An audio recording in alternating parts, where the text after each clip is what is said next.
Kingston, Jamaica, members of the House of Representatives led by the Speaker, Marissa Dalrymple-Philibert, on Tuesday condemned the savage killing of Clarendon mother, Kemisha Wright and her 4 children, 15-year-old Kimana Smith, 10-year-old Shemari Smith, 5-year-old Kafana Smith, all girls, and her 23-month-old son, Kishaun Henry. The 5 were found inside a room in their house in Cocoa Peace, Clarendon, on Tuesday morning with their throats slashed. The killings have sent shockwaves across the country and left some parliamentarians clearly affected on Tuesday.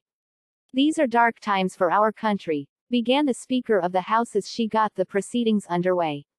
"We, as a country, all of us, from all walks of life, must stop and reflect and pray for all of us as citizens of this country. The murders have to stop," Dalrymple-Philibert said. "It is senseless, it is gruesome, it is evil, it is barbaric. Outside is dark, the clouds are dark. They're hanging over us and all around us. Today is a dark day in this country," she told her colleagues. "As a mother, as a female, as a citizen, as a parliamentarian, I am just beside myself," Dalrymple-Philibert expressed. For her part, a visibly shaken Education Minister, Fable Williams, who visited the family home for several hours earlier in the day said, "Madam Speaker, I hope we will never have another one of these."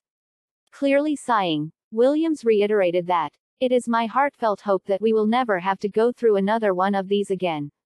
There's nothing else I could do this morning when I got the news than to make my way to the community, to be there to offer whatever support I could," Williams said.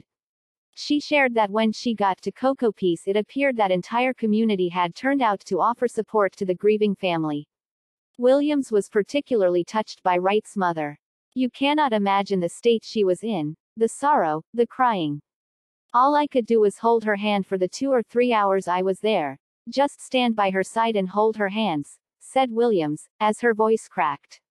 In her sorrow, in her crying you could hear her say, "It's my only daughter. It's my only grandchildren and they're all gone in one shot, wiped out," she added.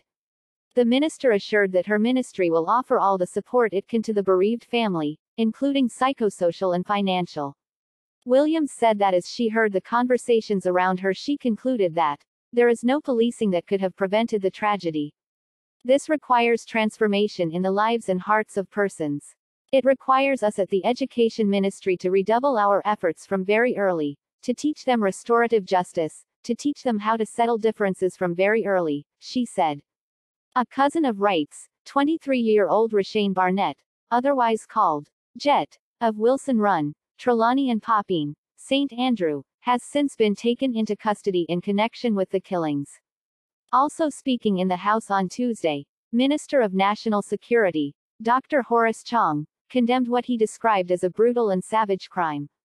He noted that Jamaica has seen some brutal murders over the years, including 19 people being shot in a single incident with 7 succumbing to their injuries. But this Tuesday morning's event has a certain savagery to it that is hard to understand. The slaughter and butchery of a mother and her children in the same room. This is a savagery and brutality of unequaled proportions, Chong remarked. It is an event that must cause us to pause and think again. There is a pall of violence at large in our country that affects all of us and we have to examine how we go forward to deal with this kind of savagery, Chong added. In the meantime, opposition leader Mark Golding said the killings had a degree of savagery that indicates a certain mentality which is disturbing and depraved. And it indicates that our country has a problem with violence which is multifaceted. It is not limited to the kinds of violence that has generally been preoccupying those with responsibility for trying to improve the national security of the country, which is organized criminal violence around extortion, money laundering, scamming, and other forms of criminal activity, he said. Golding said the slaughter of the family appears to be another instance of a willingness to go to extremes to ventilate whatever hurt feelings or anger may have been preoccupying the mind of the perpetrator. This speaks to a need for us to have a serious program of anger management and teaching life skills around how to deal with stress and adverse situations and perceived disrespect, Golding said. For the country to move forward from this dark place we are now, we need to find interventions that can tackle these issues. Apart from law enforcement, the psychosocial issues bedeviling the society require other forms of interventions as well, he stated.